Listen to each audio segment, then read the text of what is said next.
So welcome back to All This Math. This is Professor Parker, and I'm back up at Cheney. I'm in the new science building. I'm about to do this problem right here.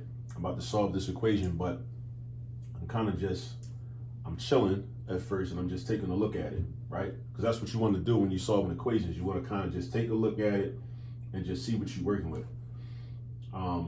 This type of problem, I'm gonna keep it all the way real with you. This type of problem can be kind of intimidating to a lot of people because it's long. Excuse me. It's a long problem. It's got a lot of terms in it. It's got a whole 1, 2, 3, 4, 5, 6, 7 whole terms in it. That's a lot. It's got a lot going on, right? It's got different variables. You got a y right here. You got another y right here. You got a y over here. You got a y over here. You got y's in 4 different places, right? So if you're not that familiar with these kind of problems and the length of these problems and the complexity, then you might get a little intimidated. But it's some things you can do to simplify this problem, right? Namely, combine like terms, right? That's one of my favorite things to do when I'm solving equations. I like to combine like terms, because when you combine like terms, now you're basically consolidating. You're putting all the terms together. It's kind of like if you got money in different places, money in different pockets, money in different bags, and you take all that money and put it together in one place. Now you got all your money in one place, and you count it up and you total it, right? That's kind of what you can do with an equation, right? So that's what I'm about to do as my first step.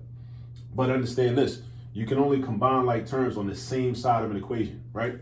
So like this y right here, I can't combine this y with this 6y because they're on opposite sides of the equation, right? I can combine this y and this y, right? I can combine this 6y and this negative 4y. I can put them together.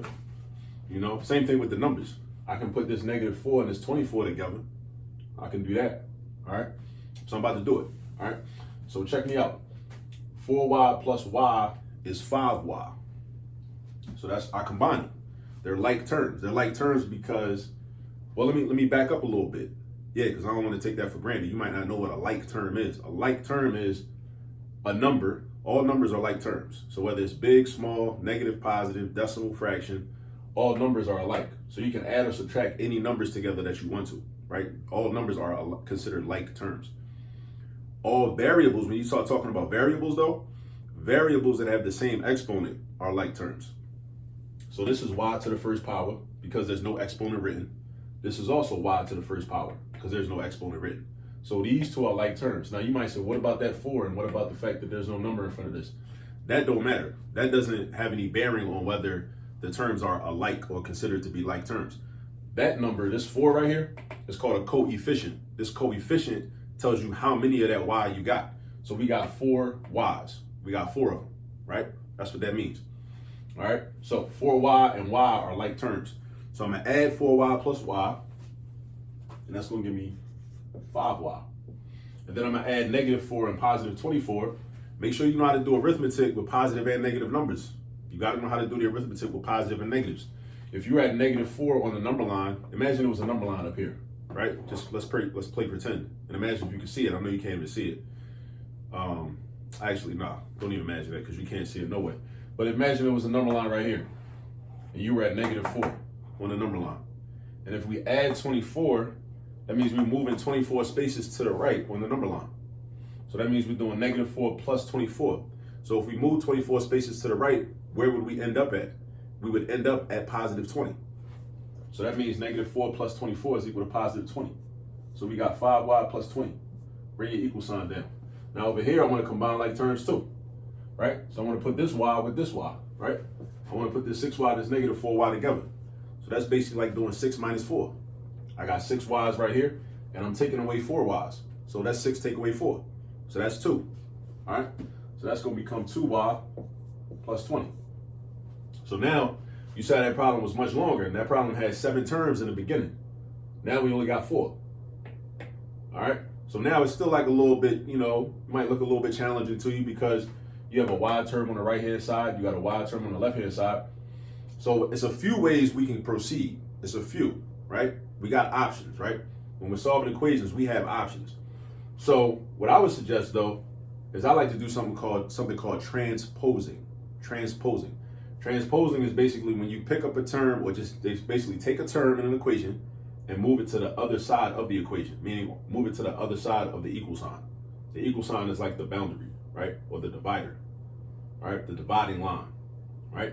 So I'm gonna move this 2y over to the left side so that the y terms can be together. And I'm gonna move this 20 over to the right side so that the constants or the numbers can be together. All right, so this is what it's gonna look like.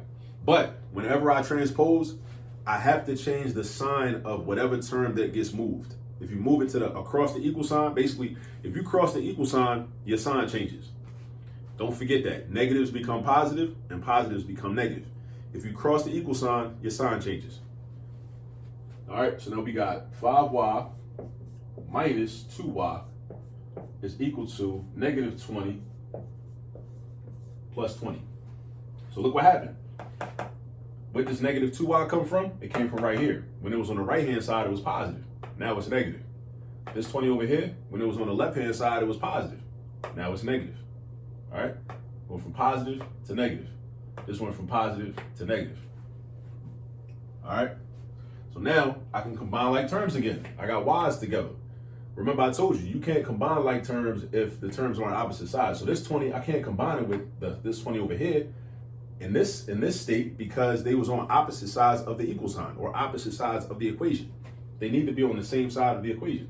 This 2y and this 5y, I couldn't combine them until they are on the same side of the equation. All right, so now 5y take away 2y, that leaves me with 3y.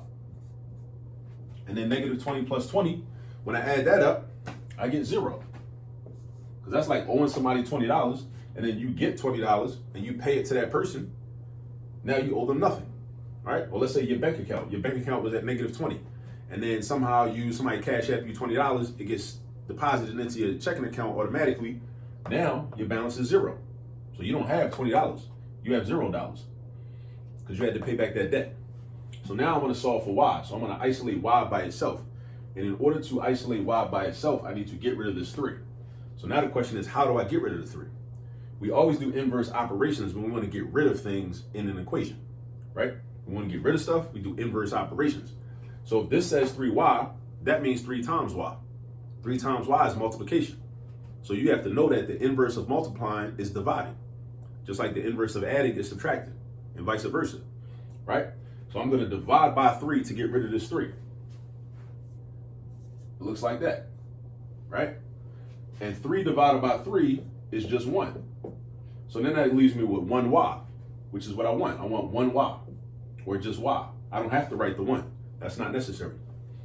And then, but over here, because this is an equation, I have to be balanced. So if I divide by 3 on the left side, I got to divide by 3 on the right side. So 0 divided by 3 is 0, just as 0 divided by any number except 0 is equal to 0. Just like 0 times any number is 0. All right? So that means this is 0, right? I believe that to be the correct answer. But we should always check our work. We should always check our work. Now, how do you check your work? I'm going to tell you. You take your solution, right? Your value for y, you go back to the original equation and plug it in and do your calculations.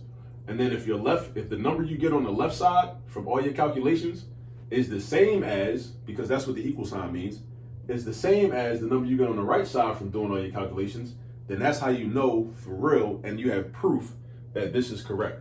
Because right now we just speculate. We hope it's right. But when you check it, that's when you know it's right. So I highly recommend you always check your work and always check your solutions whenever you solve an equation. So check this out. We're going to replace the y with a 0. So that's 4 times 0. So 4 times 0 is going to become 0. Minus 4, and this is going to become 0. So we're doing 0 minus 4, which is negative 4. Negative 4 plus 0, still negative 4. Negative 4 plus 24 is going to be 20. So this whole left side adds up to 20, or simplifies to 20 when I plug 0 in, right? 4 times 0 was 0, minus the 4 plus 0 plus 24. All right, now what about the right-hand side? I plug the 0 in, so 6 times 0 is going to be 0. 0 plus 20 is 20. 20 minus 0, because again, that's 4 times 0. 20 minus 0 is just 20. So this whole right side adds up to 20 also. So I'm good, because I got 20 on the left and I got 20 on the right. 20 on the left and I got 20 on the right. So I'm cool. So that means that this is correct. That's proof that this is correct. All right. So I know this problem like started off, it looked real complicated, it looked real intimidating, but what do? We combined like terms. We made it smaller. And then after that, we transposed. And then combined like terms again, made it even smaller.